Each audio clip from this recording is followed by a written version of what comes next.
Ok, buenas tardes. Hoy estamos con el profesor John Charney, que nos acompaña a nosotros del Centro de Estudio Aurora, Departamento de Derecho Público. Eh, Como entrevistador, en esta ocasión estoy yo, Benjamín Valladares, y también otro Benjamín, Benjamín Pérez. Pero bueno, como les contaba, el entrevistado en esta ocasión es el profesor Charney, profesor de la Universidad Católica de Valparaíso. Eh, una persona cercana, podríamos decir, al centro de estudio, que siempre tiene muy buena disposición para compartir con nosotros las diferentes actividades que tenemos, y en esta oportunidad también se ha hecho parte de esta entrevista, que esperamos que sea una serie, durante octubre, para hablar sobre el proceso constituyente. Por lo mismo, esperamos que el profesor, de la forma más distendida posible, nos comente su perspectiva, análisis al respecto y discutamos de forma fluida. Así que le doy el paso a Benjamín Pérez para que comience con las preguntas. Primero que todo, buenas tardes a todos quienes están viendo esta entrevista con el profesor John Charney. Yendo directamente al meollo del asunto, conversábamos anteriormente en el primer conversatorio que hicimos, profesor, con el profesor Enzo Solari, quien nos dio un par de impresiones respecto a las conjeturas que fue vivir el plebiscito de 1988 con el actual. O sea, evidentemente ambos son periodos sociopolíticos de la historia chilena bastante importantes. Y yo le quería preguntar básicamente, quizás como para contextualizar todo el escenario que estamos viviendo actualmente, ¿qué diferencias, qué similitudes ve con un proceso y otro? Y bueno, preguntarle en qué estaba usted en ese momento, en el año 88, cuando fue el plebiscito del sí y el no. Eso como para partir y contextualizar un poco el tema. Bien, bueno, antes que todo, muchas gracias por la invitación a Benjamín Valladares y Benjamín Pérez. Para mí siempre es un placer participar de los eventos que Aurora organiza. De hecho, han salido cosas bastante provechosas de esos eventos. Hace no mucho se hizo un conversatorio sobre la libertad de expresión y la memoria, y de ahí salió un artículo. Entonces el hecho de participar con ustedes en este tipo de cuestiones para mí es no solo un honor, sino que además también es motivo de un trabajo que después rinde fruto, al menos la experiencia sí lo indica. Así que gracias de nuevo por la invitación y espero que Aurora siga firme en el tiempo. Un paréntesis, profesor. Para quienes les interesen, hay un artículo en el libro La Constitución que queremos, que es del profesor John Charney, que trata sobre libertad de expresión pensando en la futura Constitución. Aquí está para quien se interese en leerlo. Bueno, y hay muchos artículos muy interesantes, como muy buenos, como la sesión pasada, o el conversatorio pasado que tuvimos con el profesor Solari, y hablamos sobre un constitucionalismo débil. Hay muchos más temas pensando en la futura constitución, así que a todos quienes estén interesados, por favor, vayan y compren el libro. Es de LOM, por ser eso. Sí, disculpe, profesor. Gracias, Benjamín, ahí por la promoción. Bien, ahora para responder la pregunta, yo soy un poco más joven que el profesor Solari, así que no tuve la oportunidad de votar en esa elección. Todavía estaba en el colegio, me acuerdo en quinto básico, de hecho, el año 88, yo tenía un poco más de 11 años, entonces era todavía un niño que miraba todo este proceso con alguna distancia. Sin entender muy bien lo que estaba sucediendo y, bueno, el hecho de haber nacido en una dictadura y de haber vivido toda la infancia en una dictadura, aunque a mí no me tocó vivir, no lo pasé mal como lo pasó mucha gente en Chile, debo confesarlo. El hecho de haber nacido y vivido hasta esa edad en una dictadura no me hacía darme cuenta de cuáles eran las otras opciones. Eran difíciles esas conversaciones que me acuerdo teníamos en el colegio con amigos, discusiones sobre la dictadura y la democracia sin manejar bien los conceptos, sin entender de qué estábamos hablando y sobre todo muchas veces, y muchos compañeros también reproduciendo discursos que estaban bien instalados en la esfera pública, una esfera pública dominada, sin libertad de expresión, sin libertad de prensa, en fin, ¿cierto? Entonces, sin discusión política. Entonces, bueno, claro, es un periodo oscuro. ¿ah? Es un periodo oscuro cuando uno lo mira desde la perspectiva de hoy, en el sentido de que, bueno, fueron muchos años, ¿ah? Y fueron muchos años de una dictadura que quienes contribuyeron a que se instalara lo hicieron pensando que la dictadura iba a ser solo un periodo muy breve de transición del mando de esa dictadura a una nueva democracia, ¿no? Lo que no sucedió. Entonces fueron 17 años, los 17 años más oscuros de los últimos 100 años, diría yo, del país, y que ese día de octubre de 1988 fue el comienzo del fin, ¿no? Porque, o sea, fue un nuevo comienzo, si ustedes quieren, ¿no? Por supuesto que fue un día de fiesta y de celebración muy tenso, porque los resultados se dieron muy tarde en la noche. De hecho, por ahí hubo un intento, o hay algo de eso está documentado sobre cuando Cardemil, como subsecretario del Interior, le tocaba leer el resultado, todo lo que tardaron en dar esos resultados. Bueno, por ahí parece que hubo algún tipo de conversación respecto de no respetar los resultados, pero en fin, finalmente se dieron los resultados De hecho, profesor, se dice que el comandante de la guarnición de Santiago le dice a Pinochet en La Moneda: tenemos al ejército listo, mi general, si lo quiere sacar a la calle. Pero el problema estaba con Matei y, y con la Armada, no recuerdo dónde estaba en ese momento, y finalmente por eso no pasó nada, pero un momento de tensión política evidente. Fue un momento muy tenso. Y después de esa tensión, bueno, se soltó de alguna manera se dio el resultado, y con eso se liberó mucha tensión y fue un momento de celebración, sin duda. Y bueno, ya han pasado casi, bueno, más de 30 años, ¿no? 88, 98, 2008, más de 30 años, 32 años, y el plebiscito que ahora se viene está extremadamente muy vinculado a ese plebiscito, ¿no? Y esto de alguna manera marca una experiencia que es muy particular de este país y que en general no se ha dado en el mundo, ¿no? Que es que una constitución haya sido el producto de una dictadura que entrega al nuevo sistema democrático el modo en que ese sistema se va a conducir por los próximos 30 años. Y eso es inédito, porque en general los procesos autocráticos o dictatoriales, incluso las grandes guerras del siglo XX, cuando ese momento de conflicto termina, con él comienza un nuevo proceso democrático que se inaugura normalmente con una nueva constitución, ¿no? Es el caso de Alemania, es el caso de Japón, es el caso de Italia, es el caso de España, también en Latinoamérica muchos países. Entonces, en Chile fue al revés. En Chile ese plebiscito significó no el fin de la dictadura, sino que el comienzo del proyecto de la dictadura en democracia.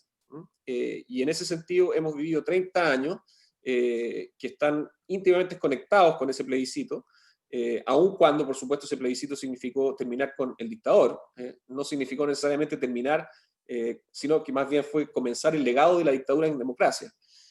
Y ahora, bueno, este plebiscito es el que viene a clausurar ese proceso, ¿no? Entonces hay una conexión muy íntima entre uno y otro. Claro, en relación con eso, muchas voces políticas contingentes señalan que de ganar el apruebo y realizar efectivamente y redactar una nueva constitución sería como derrotar el último eslabón de la dictadura, que es lo que queda. Y que tampoco es menor, porque una constitución tampoco no es un libro jurídico cualquiera. Estamos hablando del libro jurídico y político que representa una determinada nación, un determinado pueblo. Entonces, claro, como usted señala, acá el proceso es al revés. O sea, cuando volvió la democracia, se debió haber hecho una nueva constitución en ese momento, probablemente. Entonces, claro, con el tema del apruebo, con el tema de la redacción de la nueva constitución, se debería sacar el último eslabón que queda de la dictadura de Pinochet. Ahora, yo no soy tan optimista. Yo creo que Yo tampoco. Estamos recién comenzando a sacar el primer eslabón de una larga cadena, porque la Constitución, o sea, de alguna manera la dictadura fue muy exitosa en transformar a la sociedad chilena. ¿Ah? La Constitución es un punto de partida, pero no es el punto de llegada. ¿Ah? El neoliberalismo es un sistema, y esto está ultra estudiado, no es algo que yo esté inventando. El neoliberalismo es un sistema que opera en múltiples dimensiones, y sobre todo en dimensiones culturales. ¿Ah? En el modo en el que nos relacionamos unos con otros, incluso en la familia, ¿cierto? ¿Ah? Cuando empezamos a calcular, cuando le prestamos, no sé, plata al hermano y empezamos a calcular los costos o beneficios que tiene eso, y los intereses que yo le voy a cobrar a mi hermano cuando me va a pagar. En fin, ¿cierto?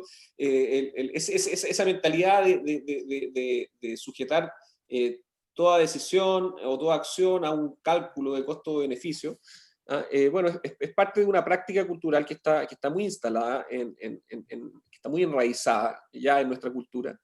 Y por otro lado, ¿cierto?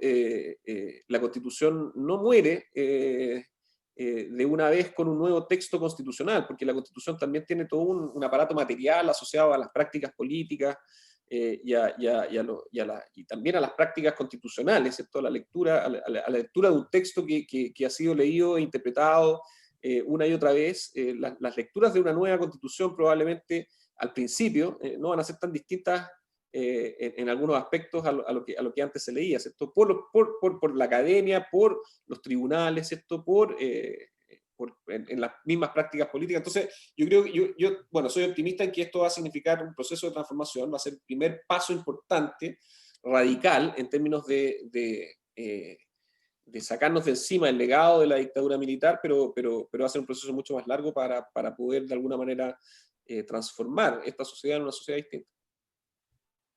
Sí, de hecho lo mismo de las paradojas de los momentos constituyentes que no se pueden afirmar que han existido hasta que ya han pasado, es decir, mirando en retrospectiva y diciendo, bueno, ahí efectivamente se inició una nueva práctica política, una nueva decisión constitucional, pero en el momento mismo, afirmar eso, aunque por mucho que queramos lo deseemos, hay que tener siempre, creo, cierta precaución.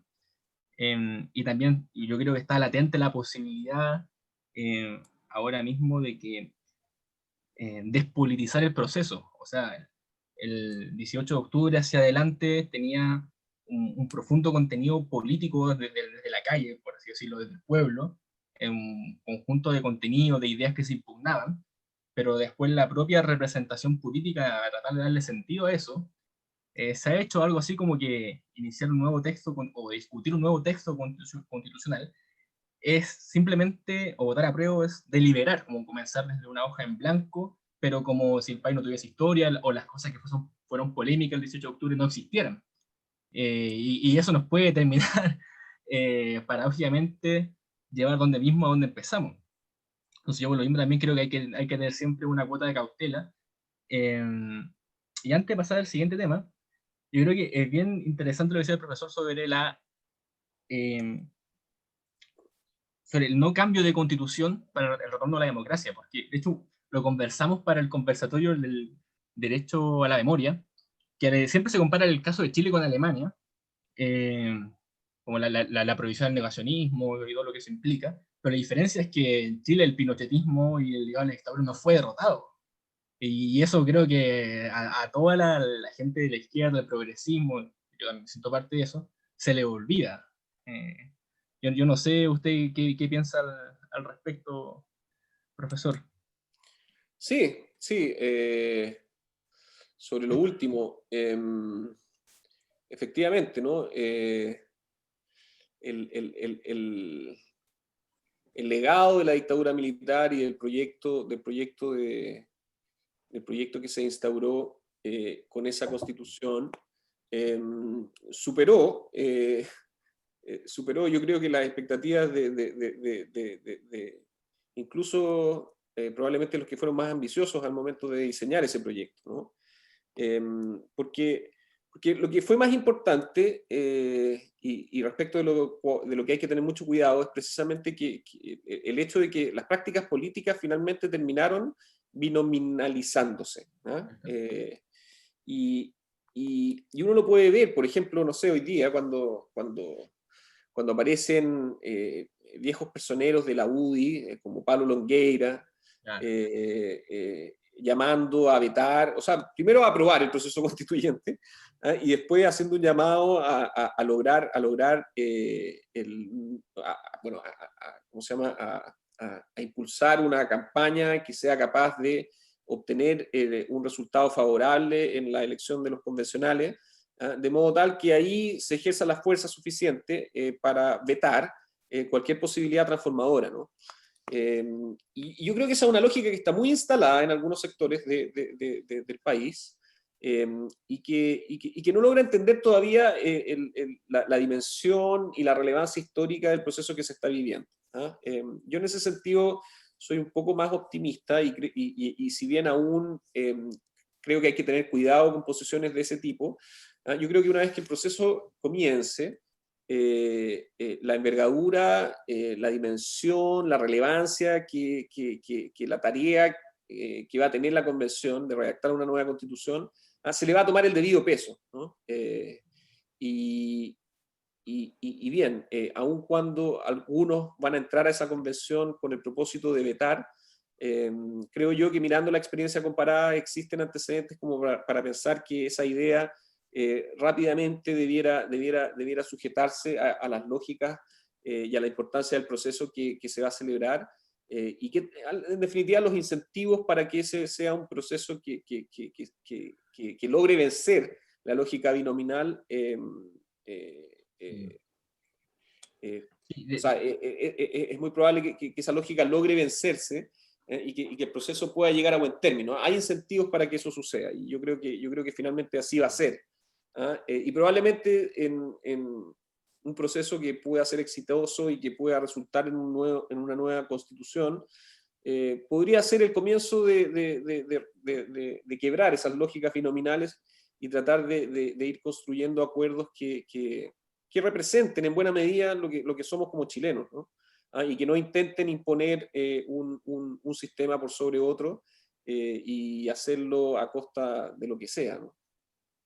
Sí, precisamente, profesor, respecto a eso, claro, uno podría decir que una de las características del momento político actual, y esto lo documenta yo creo bastante bien Hugo Herrera en su libro Octubre en Chile, y es interesante porque aparte viene pensando desde la derecha, que hay una desconexión entre, por una parte, los discursos populares, los anhelos populares, y por otro lado, la política institucional, los discursos económicos de la élite, y mientras eso no comience a converger, eh, las posibilidades de superar la crisis son bastante complicadas.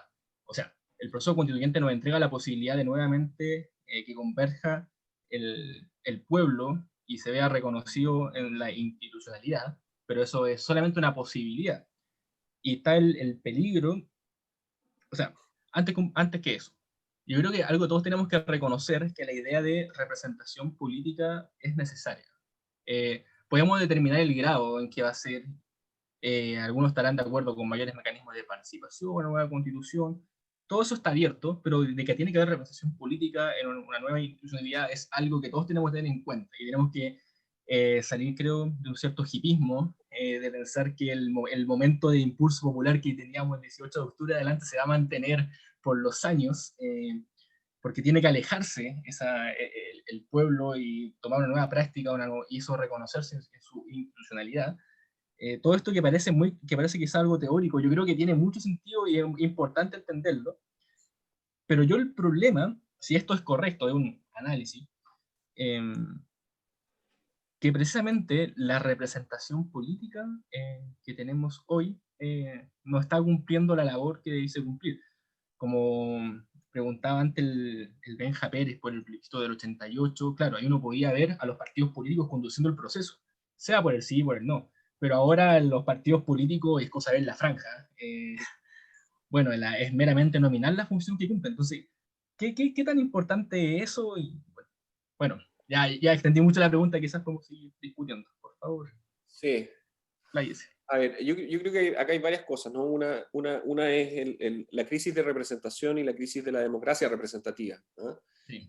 Y acá hay que tener claro que esa no es una crisis que se predique exclusivamente en Chile. ¿Ah? La democracia representativa está en crisis en el mundo, ¿no? Y hay evidencias que son bastante palpables que lo demuestran, como por ejemplo que en Estados Unidos alguien como Donald Trump haya ganado la elección, ¿cierto? O que Bolsonaro esté en el poder, Pero, o Boris profesor, Johnson disculpe que lo detenga. ¿Qué es lo que está en crisis ahí? ¿Es la democracia representativa o la democracia liberal? O sea, si es Bueno, posible disociarlo.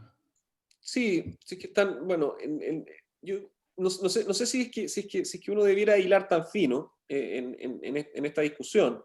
Eh, Desde mi punto de vista, yo diría que ambas están en conflicto, ¿no? En Chile nunca hemos tenido realmente una democracia liberal. ¿Ah? La democracia liberal es más bien una estructura política que ha sido más, o sea, que ha sido descrita o que ha sido más bien institucionalizada en países del norte, como Estados Unidos y algunos países europeos, ¿no? Eh, eh, yo creo que en la influencia que el liberalismo sigue teniendo en el norte global no podemos negarla, ¿no? Y en ese sentido, yo me atrevería a decir que la democracia liberal en muchos países de Europa está firmemente arraigada, ¿no? En, por supuesto que en estructuras que han ido mutando, que han ido cambiando a lo largo del tiempo, ¿no? Pero la convivencia de los derechos, de los derechos y de las libertades básicas, pues, sobre todo, con un sistema democrático bajo el amparo del Estado de Derecho, sigue siendo una estructura muy determinante y que de alguna manera son los tres elementos más gruesos, más fuertes de lo que allá se denomina la democracia liberal. Y en ese sentido, yo creo que eso sigue teniendo, ¿cierto? Mucha fuerza y probablemente en ese sentido yo diría que más bien la democracia representativa, entendida como ese sistema cuyo propósito es permitir que sea el pueblo el que defina por sí mismo cómo quiere conducir su destino. Eso está en una situación más crítica, diría yo. Porque de alguna manera la democracia liberal resguarda una serie de cuestiones, de ámbitos de la vida, de las mayorías democráticas, ¿no? Entonces, el elemento liberal dentro de esta estructura que se llama democracia liberal constriñe el poder de la ciudadanía. Porque dice, bueno, ustedes si es que quieren tomar decisiones que vulneren algunos de los derechos que son tan importantes en la tradición liberal, bueno, no van a poder hacerlo porque la Constitución protege esos derechos. Y ahí, claro, ahí se produce el conflicto entre los principios liberales, ¿no? Las libertades sagradas, por una parte, y por otro lado el impulso democrático para poder realizar transformaciones que a veces pueden afectar algunas libertades, ¿no? O que más bien puedan sentir quienes defienden esas libertades que son afectadas, ¿no? Y ahí hay una discusión, ¿cierto?, sobre qué entendemos por las libertades, y ahí entramos ya en aguas mucho más profundas, y creo que no hay que navegar esas aguas en este momento. Entonces, yo diría, volviendo a la pregunta, que la crisis de la democracia representativa es una crisis que no solo existe en Chile, sino que es una crisis que está expandida por el globo, ¿no? Ya decía, ¿no?, bueno, regímenes como el de Donald Trump en Estados Unidos, Bolsonaro en Brasil, Boris Johnson en el Reino Unido, son una demostración de aquello, ¿no?, del agotamiento de las estructuras democráticas, y de alguna manera de una pataleta, ¿cierto?, social y colectiva, ¿cierto?, que lleva a dejar en el poder a personajes como esos, ¿no? Ahora, la crisis de la democracia representativa coincide, ¿no?, con el desarrollo y la consolidación de los sistemas neoliberales. Porque lo que hace el sistema neoliberal, cuando va tomando fuerza, ¿no? como ha sucedido en el mundo en los últimos 30 años, ¿cierto? Es impedir que la política democrática pueda, de alguna manera, interferir o afectar los intereses del capital. Entonces, hay intereses que están resguardados, hay ciertas premisas económicas que se defienden y se protegen de la mayoría, y esa protección impide, ¿cierto?, que las mayorías democráticas puedan tomar decisiones que impulsen los intereses de la ciudadanía en su conjunto, ¿no? Entonces ahí se produce una crisis, ¿cierto? Y esa es una de las causas de la crisis, que provoca un desmembramiento entre gobernantes y gobernados, ¿no? Donde los gobernantes finalmente terminan respondiendo a los intereses del capital en vez de los intereses de la ciudadanía. En fin, hay una explicación que ha articulado muy bien autores como Wolfgang Streeck o Colin Crouch. Todo eso está muy bien documentado, y eso es algo que se aplica, como se aplica al contexto global. Nosotros tenemos que ser muy cuidadosos, porque aun cuando seamos capaces de darnos una nueva constitución, no vamos a ser capaces de sacar a Chile del contexto global, ¿no? Estamos enmarcados en ese contexto, y por lo tanto los intereses que juegan en contra de los procesos democráticos van a seguir jugando en contra de los procesos democráticos, y no van a ser tan fácilmente derrotados, y por lo tanto hay que estar alertas, ¿no? Y también entender el contexto global para no caer en un optimismo mal concebido. Profesor, dale, dale, perdón. Ya, yo voy. Profesor, bueno, hablando esto de la crisis de la democracia representativa, ¿usted cree que una de las formas quizás para superar, obviamente en menor medida, porque estamos hablando de que el neoliberalismo ya es un sistema, como usted ha mencionado, que está instaurado en todo el mundo, y más allá de que tampoco sepamos cuál va a ser el texto final de la Constitución, relacionado con lo anterior que hablábamos, de que no hay que ser tan optimista, porque al final nosotros no sabemos qué va a ocurrir con el texto final, pero más allá de eso, ¿usted cree que una forma de superar la crisis de la democracia representativa sería impulsar mecanismos de democracia directa o semidirecta en la población, ya sea tanto a nivel comunal, nivel regional, nivel país? Sí, yo miro con buenos ojos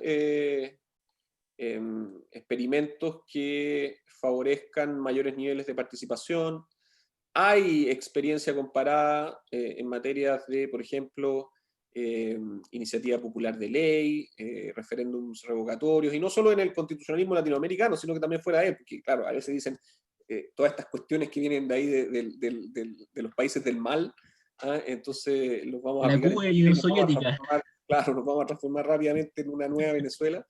No, estos son mecanismos que existen en Estados Unidos, en países europeos, entonces hay que mirarlos desprejuiciadamente, y que tienden a favorecer la participación ciudadana, y que por supuesto que contribuyen de alguna manera a democratizar algunos procesos que hoy día están muy lejos de la esfera de participación. Ahora, si bien yo tengo simpatía por todos estos experimentos, yo insisto, ¿no?, que acá hay un problema que es más estructural, y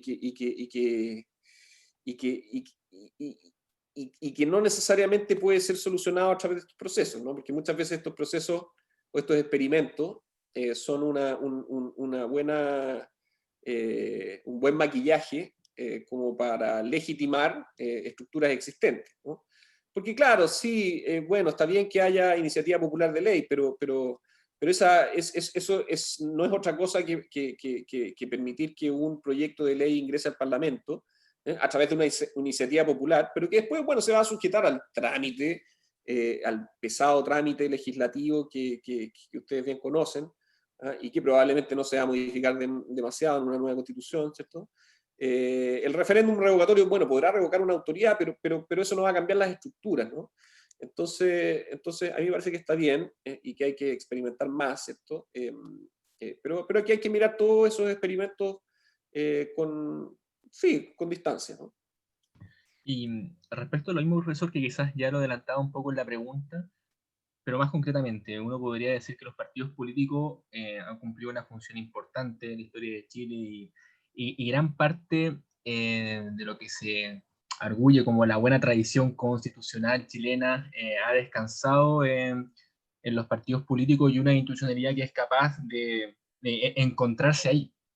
Y es lo que se rescataba en la Constitución de 1925, que posibilitaba un vehículo para canalizar conflictos, aunque bien, ya sabemos cómo eso terminó, pero al menos estaba ese germen.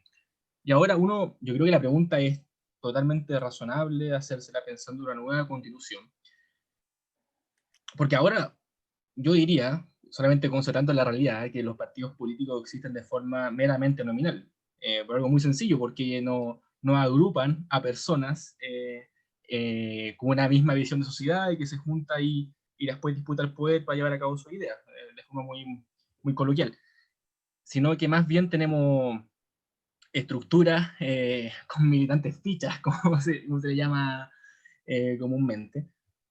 Entonces, pensando en una nueva constitución, ¿cómo salvamos la idea de representación con este problema? Yo sé que no es un tema fácil, nadie entiende la respuesta, pero creo que hay que a eso salirse un poco de las ideas que siempre conversamos entre las personas que estamos formadas en Derecho, porque finalmente discutimos en base a manuales muchas veces y dejamos de ver la realidad, lo fría y cruda que es, y quizás hay que partir por ahí primero, viendo la realidad y después acercándose a la teoría, Sí, un creo yo. poco antes de que responda el profesor, como para agregar complementar lo que dice el Benja, y en realidad tenemos una crisis no solo del tema de la representatividad, ni también de la democracia, también institucional. La ciudadanía ya no cree en las instituciones, en ninguna, básicamente. Se critica el Poder Judicial, se critica el Poder Legislativo, se critica el Ejecutivo, incluso entre los mismos poderes del Estado. Se critican entre ellos y se pasan la pelota muchas veces con los problemas que hay públicos que existen en el país. Entonces, solamente para complementar lo que decía el Benja, la crisis es general y como la pregunta es orientada, como decía el Benja, ¿qué podemos hacer Sí. ante? Yo creo, bueno, así como la crisis de la democracia representativa es un problema global, hay ciertos elementos que son particulares en nuestra crisis, ¿no? Bueno, por algo estamos ahora en un proceso constituyente, ¿no? Los partidos políticos, sobre todo el Congreso Nacional. El Congreso Nacional es la institución más desprestigiada del país, ¿no? En las encuestas aparece nítidamente que los chilenos no creen en el Congreso ni en los parlamentarios, ¿no? Y los partidos políticos están detrás de eso, ¿no? Y ahí, bueno, si bien es cierto que uno puede, o sea, la intuición y la hipótesis es, bueno, si es que uno hace uno estudia por qué la crisis de legitimidad de esas instituciones, probablemente va a encontrar algunos elementos que coinciden con la crisis de las democracias representativas en el resto del mundo. Pero hay otros elementos que son particulares de nuestro sistema. Y esos elementos que son particulares se refieren a una constitución que tuvo, bueno, que fue el producto de una dictadura militar y que fue impuesta con el propósito de defender el proyecto de esa dictadura militar. Entonces, básicamente lo que hizo esa constitución fue impedir que ese sistema creado por la dictadura pudiese ser reformado, modificado por las mayorías. Entonces, cuando eso se logra y se logró con éxito, la consecuencia que se sigue es que las instituciones representativas no pueden realizar las transformaciones que están llamadas por la ciudadanía a realizar. Y evidentemente que finalmente la ciudadanía tiene que responsabilizar a alguien por no poder lograr lo que la ciudadanía demanda de manera sistemática a lo largo del tiempo. Previsión social, salud, educación, reconocimiento de los pueblos indígenas, y así un largo etcétera, ¿no? Entonces si bien es cierto, ¿no? Bueno, alguna responsabilidad tendrán los políticos, ¿no? Uno tampoco es que sean unos santos y que ellos hayan querido transformarlo todo, pero no, también por supuesto que hay una responsabilidad política y también una motivación, ¿cierto? Muchos de los políticos en la Concertación les gustó bastante el sistema que heredaron de la dictadura y se acomodaron, ¿eh? Pero evidentemente que el sistema contribuyó a impedir que se pudiesen hacer transformaciones importantes, transformaciones que se venían demandando desde hace mucho tiempo. Entonces ahí está el elemento particular de nuestro sistema institucional que explica la crisis en la que estamos, ¿no? Entonces tenemos que ver, yo diría, tenemos que ver el elemento global, ¿cierto? ¿Cuáles son qué es lo que sucede en el mundo respecto a la crisis de la democracia representativa? Y cómo eso que sucede en el mundo también sucede en Chile. Y por otro lado, el elemento particular que está de alguna manera incrustado en nuestra Constitución, y respecto del cual ahora tenemos la oportunidad de resolverlo. Y ahí yo creo que hay un elemento, yo diría que finalmente lo más relevante del proceso constituyente va a ser abordar, ¿cierto?, esta crisis política gatillada por este sistema institucional que existe desde la dictadura, y abrir el proceso político para que finalmente sean las mayorías las que recuperen, si es que alguna vez la han tenido, recuperen el poder. ¿Ah? Yo creo que por ahí pasa el elemento central del proceso que se inicia.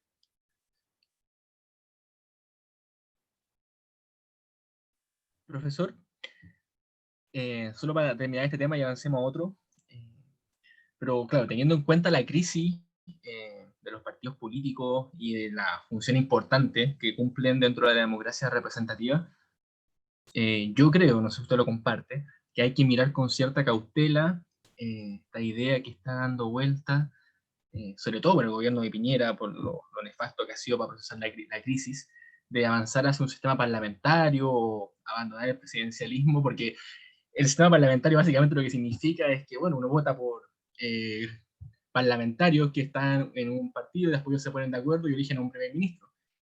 Pero para eso tiene que haber un Congreso que precisamente, o un Parlamento, que sea capaz de poder procesar esa, esa cultura política. Y yo, al menos en Chile, no veo por dónde eso, más allá que suene muy bien, en los manuales de teoría política o en otras tradiciones que por supuesto pueden tener que cabida, pero en Chile, en el Chile actual, no sé, yo lo veo con cautela, no sé cuál es su opinión respecto a ese punto. No, o sea, una constitución no va, yo creo que sería absurdo probar, experimentar a ese nivel, ¿no? Un sistema político es el producto de una cultura política, ¿no? Y la cultura política no se produce como consecuencia de una constitución. Eso no funciona así. Entonces, claro, nos vamos a dar una constitución con un régimen parlamentario y vamos a tener un primer ministro que después va a ser toda la semana, así como sucede en Inglaterra, va a estar sujeto a la ¿cómo se llama? Al escrutinio del presidente del partido de oposición, y vamos a ver unos debates tal como se producen en Inglaterra. No, esas cosas no van a pasar porque no tenemos la cultura política para que eso pase, ¿no? Entonces una constitución tiene que ser un texto realista. Y bueno, si es que vamos a hablar de sistemas políticos, sistemas de gobierno, es probable que hayan transformaciones, y ojalá que hayan transformaciones, porque el problema que hay en Chile es que hay un sistema hiperpresidencialista que concentra muchísimo poder en el presidente de la República, y que como consecuencia produce un parlamento atrofiado, ¿no? Si es que, bueno, ¿por qué el Parlamento tiene la reputación que tiene? ¿Por qué ha perdido la legitimidad? Bueno, pues son varias razones, pero una de esas razones es porque es un Parlamento que no tiene poder. ¿Ah? Y por lo tanto no puede lograr transformaciones relevantes en ningún ámbito de cosas. Y bueno, entonces, ¿para qué tenemos Parlamento? ¿No? Si finalmente el presidente de la República concentra tal nivel de atribuciones.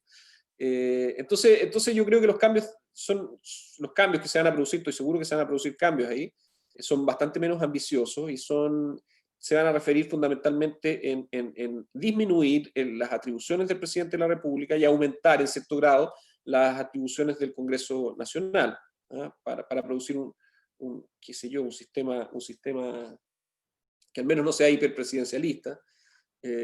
Y bueno, ahí habrá que ver, ¿no? cómo se combina, qué otros elementos de sistemas existentes pueden incorporarse. pero todo dentro de un ámbito de un ámbito de lo conocido, ¿no? En nuestras propias prácticas políticas.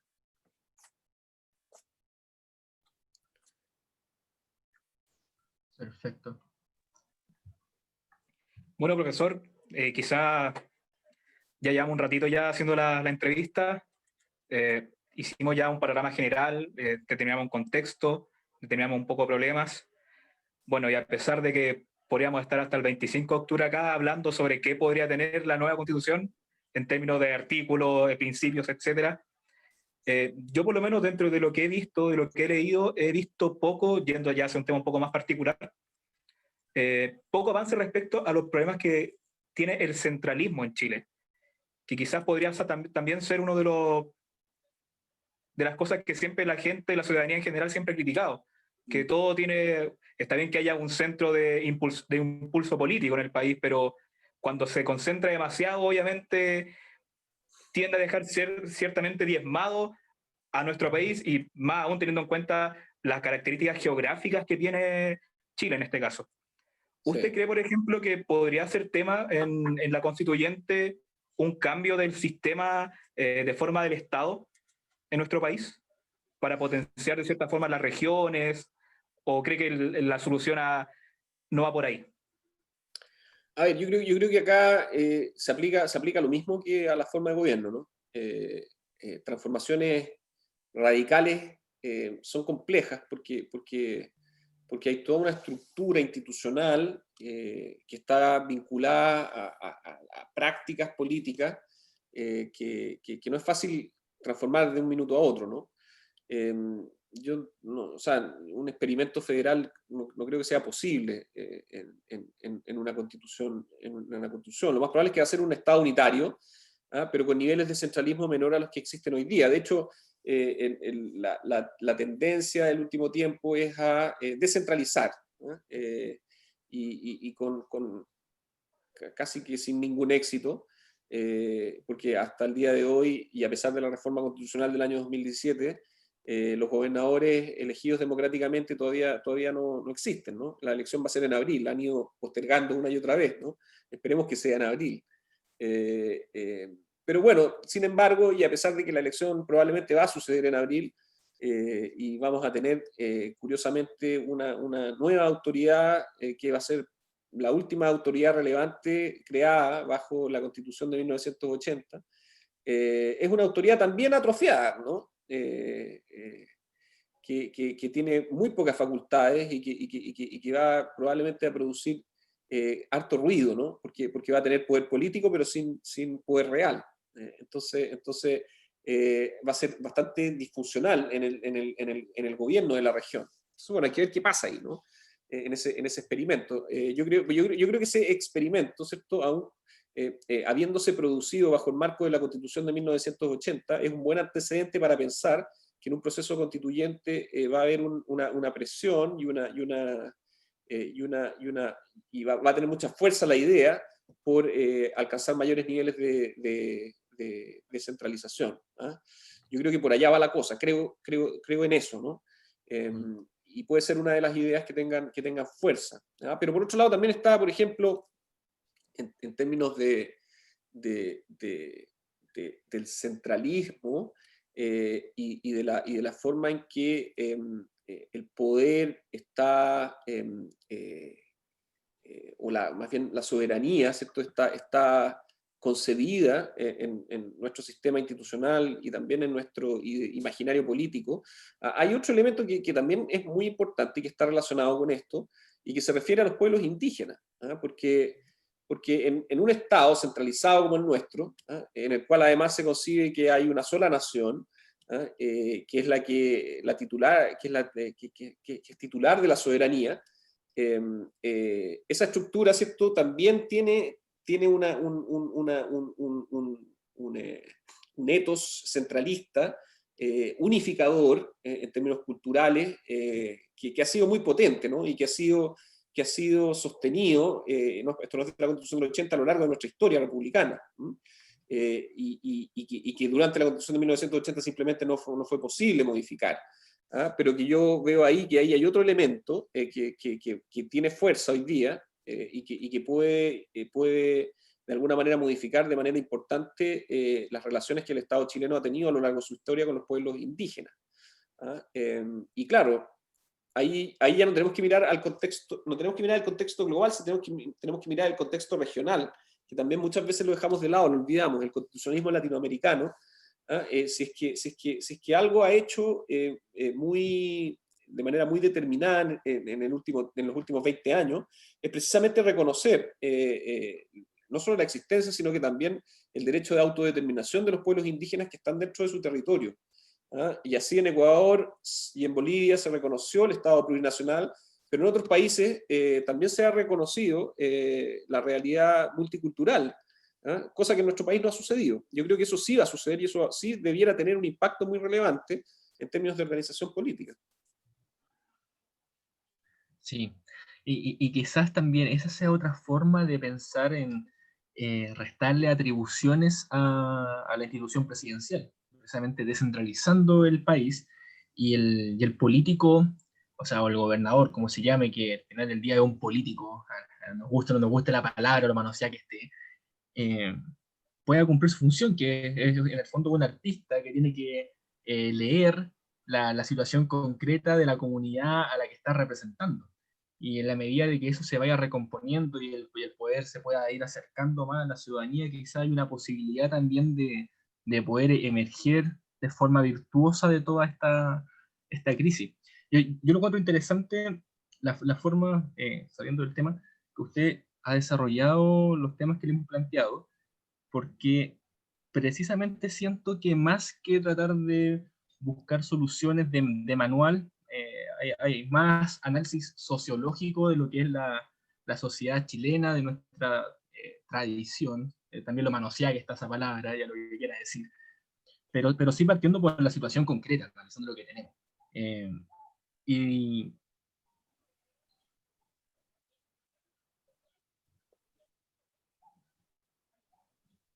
ups, ¿qué pasó? ¿Te escucháis y te ves? ¿Me veo? Ah, ¿en serio? Chuta. Sí, Yo no me veo, estaba pero bueno, sigo entonces. Sí, dale, sí, estaba ahí Ah, perfecto. bueno, fue mi computador, fue el rechazo que me jugó una mala pasada. Sí. ¿No le gustó la pregunta?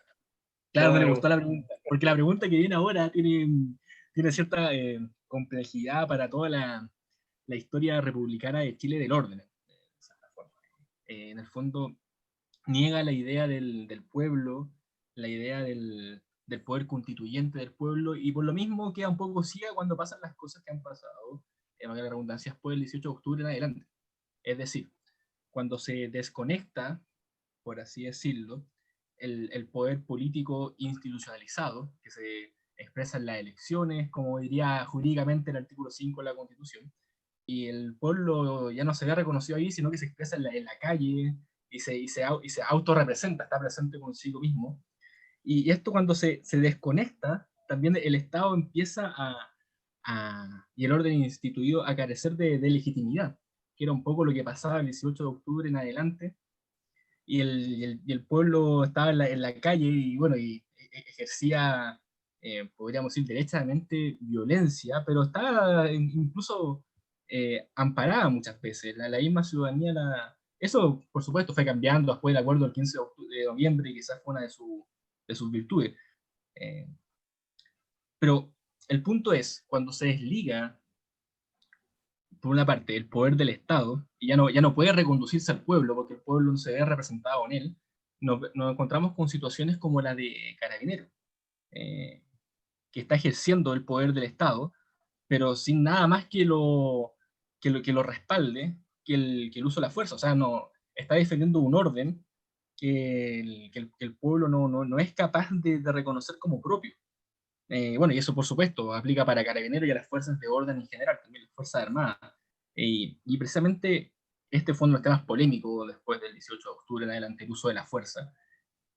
Si usted está de acuerdo con lo que yo estoy planteando, porque esto es una, para mí una constatación, pero bueno, como toda constatación se puede diferir. ¿Usted cree que Carabinero, bueno, por supuesto, esto parte por los políticos, o por la política institucional que no fue capaz de procesar la crisis, pero también Carabineros no es capaz de procesar la crisis en la calle, no la crisis política, por supuesto, no le corresponde, pero sí la crisis en la calle. Hay un problema estructural ahí, hay que hacer algo, cirugía mayor. Se habla de refundación, aunque ya sabemos que en Chile la palabra a veces refundación es como reforma, no significa mucho, Mm. pero al respecto, ¿cuál es su opinión? Sí, no, bueno, la institución de Carabineros desde hace bastante tiempo que ha dado pruebas de la necesidad de una transformación muy importante, ¿no? De hecho, se han formado comisiones encargadas de proponer proyectos de reestructuración de esa institución. Eso, yo creo que hay un consenso más o menos amplio en ese sentido. Eh, eh, los últimos días también, ¿no? Hemos sido testigos de que a pesar de todo lo que ocurrió el 18 de octubre en adelante, a pesar de que organismos internacionales indicaron que se habían cometido graves infracciones a los derechos humanos, incluso sistemáticas por ahí también, algún órgano internacional lo dijo. Eh, eh, Después de un año vemos que bueno, un carabinero arroja a un niño de un puente para abajo, ¿no? Bueno, las imágenes son brutales y por supuesto que producen conmoción, ¿ah? Porque por una parte nos dicen que a pesar de todo lo que ha sucedido, nada ha cambiado, y a pesar de lo mucho que se ha prometido en términos de transformaciones estructurales, tampoco hemos visto ningún avance en ese sentido, ¿no? Y esto parece ser urgente, no solo respecto de cómo la policía se conduce y el uso excesivo de la fuerza, más que el uso excesivo de la fuerza como un instrumento que viola los derechos fundamentales, los derechos humanos, sino que también, bueno, casos terribles de corrupción dentro de la institución de la policía, ¿no? Entonces parece ser una institución perdón por la expresión, pero está dando jugo por todas partes, ¿no? Y que requiere de una reforma fundamental. Eh, eh, Escuchaba hoy día en la mañana una conversación en el mostrador donde se habla, ¿cierto?, bueno, una estructura que Carabineros tiene originalmente, es una estructura militar, ¿ah? Pero que sin embargo pasó a través de una reforma, ¿cierto?, de depender del Ministerio de Defensa, ¿ah? Y de ser una institución militarizada, ¿cierto?, a transformarse en una institución dependiente del Ministerio del Interior, y se terminó con ese elemento, ¿cierto?, con esa estructura. Y eso, bueno, eso claramente no fue una transformación de la institución como tal, ¿ah? Porque sigue siendo, por una parte, una institución sumamente clasista, ¿ah? Como son las Fuerzas Armadas en Chile, ¿cierto?, que están divididas por un cuerpo de oficiales, ¿ah? Y por un cuerpo de suboficiales, donde primero, bueno, son los que pueden ascender a los más altos rangos dentro de sus instituciones, y los otros siempre van a estar subordinados, y la adscripción a uno u otro no es más que una cuestión de clase, ¿no? Y es así derechamente, ¿no? Y en la estructura de Carabineros, las cúpulas del poder de Carabineros concentran muchos recursos y mucho poder, y bueno, y los otros están a los palos, ¿no?, en la calle, ¿no? Y bueno, es una estructura que bueno, con todos los conflictos que hemos tenido, ha dado cuenta, ha demostrado que no es capaz de lidiar con el conflicto social. Y que por otro lado, y esto también es bien complejo, porque uno a veces, no sé, ve a Carabineros caminando junto con quienes se demuestran por una posición política, casi que protegiéndolos, ¿no? Cuando uno ve esas manifestaciones por quienes están a favor del rechazo, ¿ah? Y por otro lado, cuando se trata, también sucedió algo parecido con el paro de los camioneros, ¿no? Los carabineros ahí protegiendo, resguardando la manifestación, que está bien, ¿ah? Porque el derecho a manifestarse es un derecho constitucional que tiene que ser resguardado por la fuerza pública. ¿ah? Pero lo importante es que ese resguardo sea para todos, ¿ah? Porque cuando se trata de manifestaciones con un sesgo político distinto, entonces no hay un resguardo, ¿ah? Sino que hay un abuso de la fuerza. Entonces, eso nos indica una fuerza que está al servicio de determinados intereses políticos, ¿ah? Y eso es gravísimo, ¿ah? Porque el uso de la fuerza tiene que estar empleado para el bienestar de todos, ¿cierto? Para el bienestar de la comunidad. Evidentemente que tiene que haber acá una policía, porque hay que aprender de la experiencia comparada, ¿no? Una policía profesionalizada, ¿no? Donde sus miembros tengan mayores niveles o sea, que la propia institución se encargue, ¿cierto?, de darle una formación profesional que permita que el trato que tengan carabineros con la población civil no sea el que tiene actualmente, sino que sea un trato muy distinto, ¿no? Yo creo que no cabe duda de la necesidad de estas transformaciones. Ahora, en términos políticos, evidentemente que el gobierno está en una situación muy compleja, ¿no? Porque el gobierno necesita de carabineros, ¿no? Por la situación, por el gobierno del que se trata, ¿cierto? Y por las características del proceso político que estamos viviendo, este gobierno va a tener que defender a Carabineros, ¿no? No le queda otra, está en una encrucijada. Y si es que propone transformaciones muy sustantivas, se va a ganar un enemigo adicional, que es el que en este momento le permite de alguna manera resguardar la posición que tiene. Entonces es muy complejo desde una perspectiva política también, hoy día el escenario. Claro, uno podría decir, posterior al 18 de octubre, el gobierno se sustentaba más que nada en Carabineros y al parecer en las Fuerzas Armadas, porque más allá de eso, piso político ni en la propia coalición tenía. Entonces, eso igual hay que quererlo políticamente, más allá de lo que uno espere.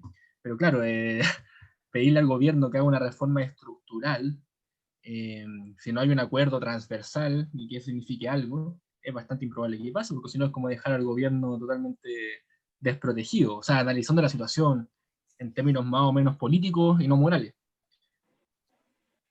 Y por lo mismo, reconectando con la pregunta, yo tiendo a pensar que en la medida de que la situación de Carabineros y se puede extender a las Fuerzas Armadas en general, no se corrija, es bastante difícil reconectar nuevamente la legitimidad legal del uso de la fuerza y la legitimidad política, que parece que la legitimidad política está más en la calle, en cualquier lado, el poder está en otro lado, pero no está en el Estado y por lo mismo el Estado de Derecho empieza a hacer ruido, a rozar, por así decirlo, lo engranaje.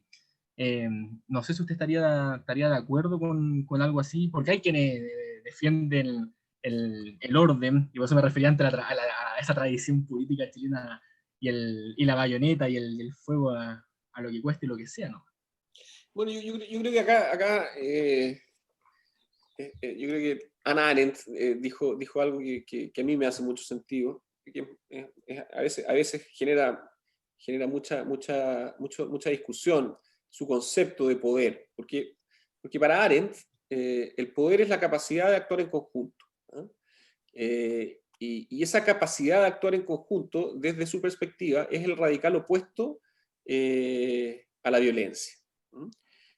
Por lo tanto, donde hay capacidad de actuar en conjunto, donde un grupo humano puede organizarse, de modo tal que a través de esa organización pueda definir un proyecto y ejecutar ese proyecto, la violencia va a ser marginal. Por supuesto que siempre va a haber violencia, porque la violencia es parte de la vida humana, ¿no? Pero esa violencia va a aumentar de acuerdo al contexto social y político, ¿no? Si es que esa capacidad de actuar en conjunto se pierde, cualquiera sea la razón que explique ese motivo, la violencia va a aumentar. Y eso es un dato de la causa. Las crisis constitucionales representan momentos en la vida política de un país en los cuales el proyecto común, esa capacidad de actuar en conjunto se pierde, y junto con ello aumenta la violencia. Entonces están relacionadas y hay una constatación, uno puede constatar empíricamente eso. Y bueno, la crisis que comienza el 18 de octubre, que representa una crisis de las instituciones y que finalmente termina en un proceso constituyente, va acompañada de la violencia, ¿ah? Porque cuando perdemos ese elemento que tenemos en común y que nos permite actuar conjuntamente, entonces surge la violencia. ¿Sí? Eso es un fenómeno que funciona, porque yo creo que Arendt es muy útil para poder leer esto. Exactamente, yo estoy totalmente de acuerdo con usted y creo que el problema es precisamente que post 18 de octubre se dio una lectura muy moral a la violencia y todos esperaban juicios morales. Estamos de acuerdo no con la violencia, pero pero no tratando de comprender el fenómeno de por qué se estaba produciendo y lo que escondía todo eso. Entonces finalmente nos quedamos entre la encrucijada de apoyamos a Carabineros, todo lo que está haciendo, y por otro lado aumentamos los delitos a quienes están en la calle. Y no comprender que la crisis en el fondo es de reconectar el poder del Estado y que sea capaz de reconducirse al pueblo. En ese sentido, ahí Arendt, yo también totalmente de acuerdo con usted, eh, nos puede ayudar a comprender esto, pero lamentablemente nuestra cultura política tiende a no pensar así, y desde el progresismo, de la izquierda, se tiende a entrampar en la forma en cómo la derecha plantea el problema. De hecho, los signos que da el gobierno para, no sé, quizás para acuñar un poco el término que usa Arendt, están bastante alejados de la cooperación, porque básicamente, con esto hablo de la violencia también, lo que han hecho ellos durante estos últimos meses, posterior al 18 de octubre, ha sido comprar nuevos carros lanzaguas, comprar nuevos zorrillos, comprar nuevas escopetas. Entonces, no sé, a mí me parece un signo muy malo, por decirlo de alguna forma, porque básicamente se está validando la violencia institucional. O sea, eh, casi puede sonar como un poco como una provocación. Entonces, a mí cuando me hablan he escuchado el término modernización de Carabineros a ciertas personas, para mí eso es modernizar a Carabineros actualmente, comprarle más cosas, comprarle más utensilios, tenerle más poder a su disposición, por decirlo de alguna forma, pero claro, pues, cuando tenemos en consideración que ellos son los que tienen que aplicar el derecho, nosotros no tenemos ninguna forma en que ellos están profesionalizados ni en conocimiento con el derecho mismo. O sea, claro, y como bien decía el profesor, cuando hablamos de una reformulación de Carabineros de la institución en sí, tenemos que hablar de una profesionalización de la misma. O sea, a ellos hay que enseñarles derecho, tienen que saber al pie de la letra cómo cumplir los procedimientos que también se han visto bastante vulnerados. Encontramos hoy mismo, no, fue ayer si no me equivoco, con lo que pasó con la fiscal Jimena Chong, que había un carabinero rondeando en su casa. Entonces, no sé, el tema con Carabineros, obviamente yo tengo una posición y no encuentro que está totalmente mal, pero va a haber que esperar qué va a pasar con eso también. O sea, lo mismo cuando hablamos al principio de que hay que ser cauto y no tan optimista excesivamente con lo del proceso constituyente, también hay que ser cauto con el tema de la refundación, como se llama, de Carabineros. O sea, es un tema que se va a tener que analizar día a día, básicamente. Oye, yo creo que lo que dice el Benja es interesante porque precisamente entre la palabra refundación y modernización yo creo que se esconde mucho del dilema en que estamos ahora. Como decía el profesor antes, cuando se habla en el fondo de modernización, es la cultura binominal, pues, es decir, no podemos hacer nada sin el consenso de la derecha no quiere refundar Carabineros, entonces al final terminamos acuñando el término modernización y en el sentido del lenguaje algo nos está diciendo. Y cuando decimos refundación, más allá del nihilismo con el que suena, es precisamente de que tenemos que iniciar algo nuevo. Entonces, yo creo que hay que prestar mucho ojo precisamente en esa nomenclatura que parece media inocente, pero esconde mucho de lo que estamos viviendo en el país y de las posibilidades que nos va a haber el proceso constituyente. Eh, bueno, dicho eso, esa reflexión, yo creo que por la hora nos extendimos más de lo que en principio queríamos, así que le podríamos dar la palabra al profesor si quiera agregar algo más. Por favor, siéntase con toda la libertad del mundo para hacerlo. Mis palabras finales. No, nada más que agradecerles por la invitación y bueno, en este contexto de una conversación distendida, ¿no? Casi ciudadana sobre cuestiones que son muy relevantes y que hoy día nos permiten hablar como no habíamos hablado en mucho tiempo en este país, ¿no? Yo creo que si es que hay alguna buena noticia es que vamos a estar por un buen tiempo reflexionando sobre cuestiones que son muy relevantes para nuestra vida en común. ¿Ah? Y nos vamos a conectar, ¿cierto? Entre los chilenos, ¿ah? En estas discusiones que son muy terapéuticas, ¿ah? En términos colectivos, porque un proceso constituyente de alguna manera es un proceso postraumático, si ustedes quieren, ¿no? ¿Ah? Es la necesidad de recomponer el tejido de una comunidad que se ha visto desarticulado, que se ha visto quebrado, ¿no? Entonces, las terapias siempre ayudan para poder mirarnos a los ojos, conversar y tratar de poder volver a vivir en conjunto con todo lo que eso significa y a pesar de todas las cosas que han pasado en el pasado, lo que ha sucedido en el pasado. Entonces, es una tremenda experiencia en ese sentido, que nos haya tocado a nosotros, a nuestra generación, participar de una cuestión como esta, y bueno, saquémosle provecho, ¿no? Lo que están haciendo ustedes, yo por eso los felicito, porque están contribuyendo a esa comunicación, a ese diálogo que tiene que suceder en este momento, ¿no? Así que gracias por la invitación y bueno, ánimo y sigan haciendo estas conversaciones con lo máximo que se pueda. No lo interrumpan cuando llegue, no lo interrumpan después del referéndum, continúen durante todo el proceso. ¿Ah? Porque de nuevo, otra ventaja de este proceso, y que también es necesario que nos hagamos conscientes de ello, es que va a suceder durante un gobierno democrático, donde todas las libertades y derechos van a estar activados, ¿ah? Y por lo tanto los procesos informales que acompañen al proceso constituyente van a ser muy relevantes también en el resultado de ese proceso. ¿Ah? Así que esta es una oportunidad para que todos seamos en alguna medida convencionales. ¿Ah? No solo los que vayan allá a la convención, sino que todos nosotros que vamos a estar en cada una de nuestras posiciones, nuestras tareas, también mirando, observando y participando. Claro, totalmente de acuerdo con usted, profesor. Y eso es que esa es parte de la labor que a todos nos convoca, es no mantener esta instancia de discusión para el momento de, por así decirlo, lo político, sino que también cuando llegue la política después del día a día y haya que hacerse cargo del futuro del país, y eso es otro desafío, sino de no un puro instante de intensidad y como un nihilismo que todo va a cambiar de un momento para otro, ¿no? Esto va a ser largo, muy posiblemente, y así también lo parece indicar la historia. No se va a solucionar en el proceso que, que se necesite para redactar la nueva constitución. Así que bueno, sin más, le agradecemos a todos que nos han acompañado, que han escuchado este largo video, pero de todas formas muy interesante, y agradecerle al profesor Charney por la oportunidad, a quien lo vamos a invitar a quedarse un par de minutos más con nosotros para que nos dé una retroalimentación siempre necesaria para poder seguir mejorando. Eso. No sé si Benja quiere agregar algo antes de despedirse.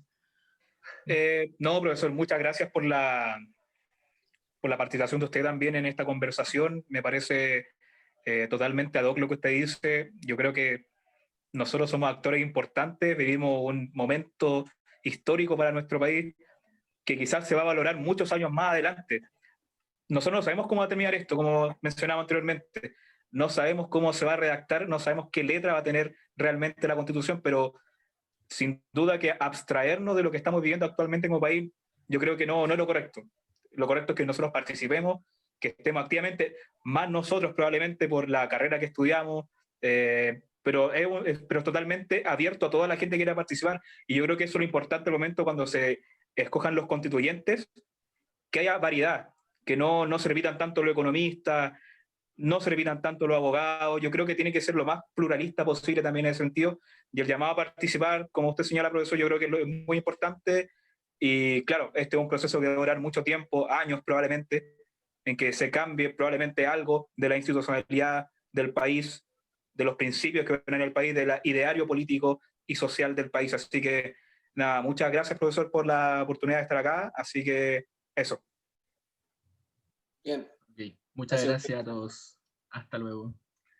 Hasta luego.